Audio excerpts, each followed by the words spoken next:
the Donald Trump administration has proposed a revision to the definition of public charge. What is it and who does it apply for? Today on the Valentine Show.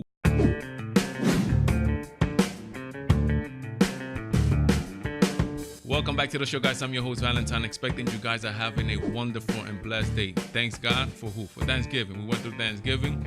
A day to be grateful of what you have literally, like right now, not when you retire or when you become a millionaire, but to be thankful for what you have, like literally the littlest of things you have to be grateful for. Because why? Because there's some other human in a hospital somewhere that's been in a coma and doesn't have the ability, the blessing to be even able to watch like a little video like this. But let me stop preaching to you guys, man. Let's get right into this right away. We're going to talk about public charge. What is the public charge and who does it apply for? As I said in the intro, the Donald Trump administration has a proposal, not a lawyer, to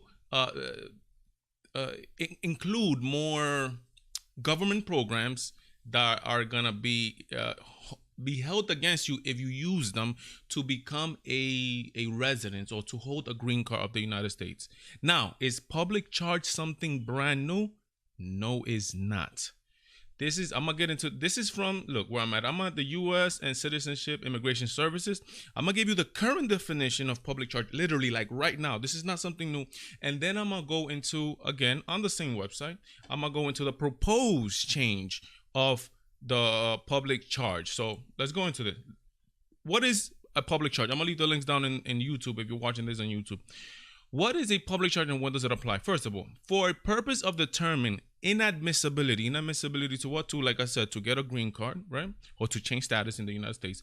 Public charge means an individual who is likely to become primarily dependent on the government for subsistence, as demonstrated by either the receipt of public cash assistance for income maintenance or institutionalization of long-term care at the government expense, right? Well, in simple terms, if you depend on the government for your subsistence, for the majority, the major part of your subsistence, then you are what they consider a public charge. The public taxpayers, U.S. taxpayers, are the ones who are maintaining your lifestyle. So that means you are not allowed to become a citizen or to become a resident of the United States of America, because the government is the one that's taking care of you, basically. Now, right now, there's only a couple programs that will be held against you, and these is what they are. Let me see, was it at? Blah, blah, blah, blah, blah. Okay,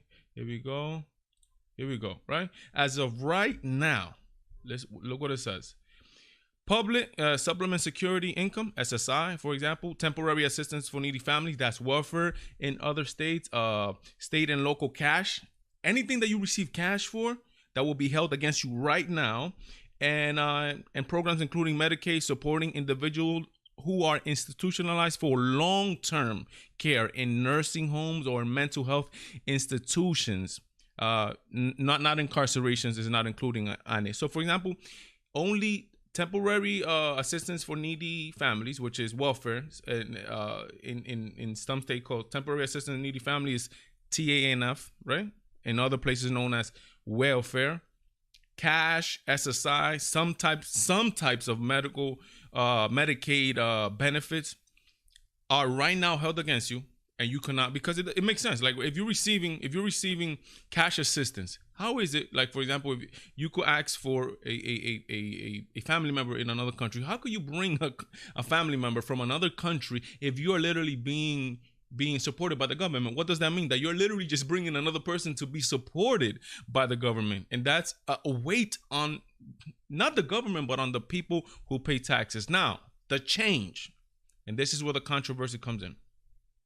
The proposed change for public charge grounds on admissibility. Again, there is a public hearing period open. It stops on December 10th. If you want to give your opinion regarding this, it stops on December 10th. Now, this is the thing. The new law, which benefits are included in public charge in admissibility determination. Again, this is the proposal.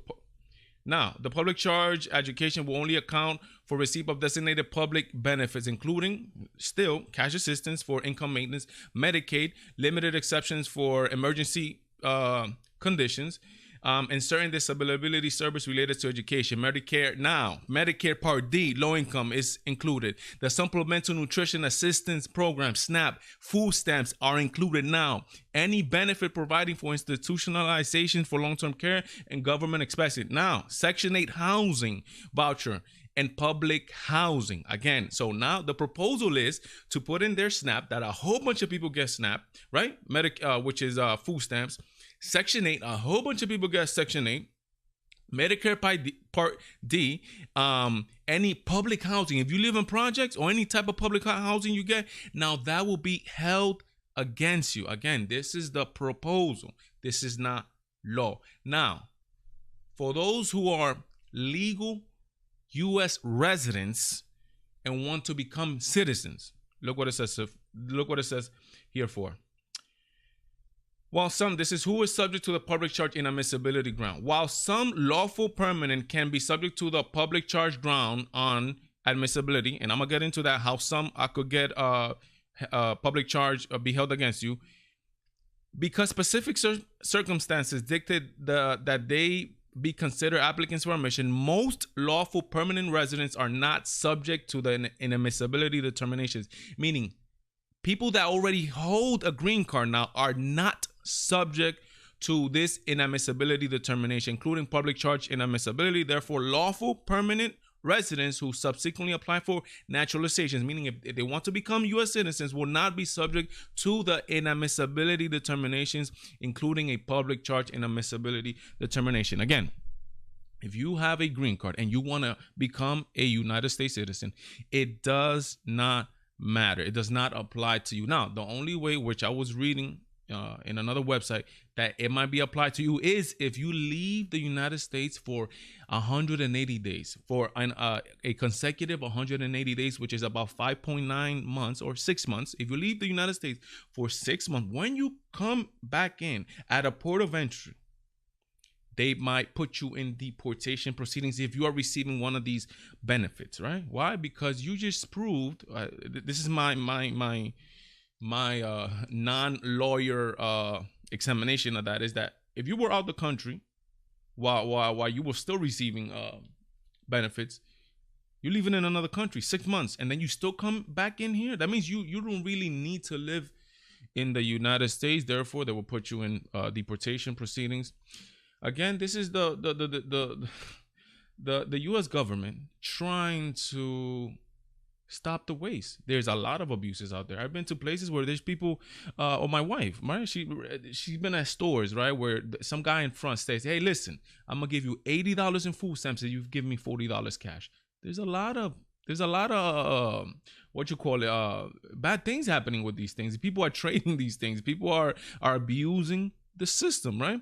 Again, if this comes into law, now let me tell you this: if this comes into law, you are going to have 60 days to get off the program, right?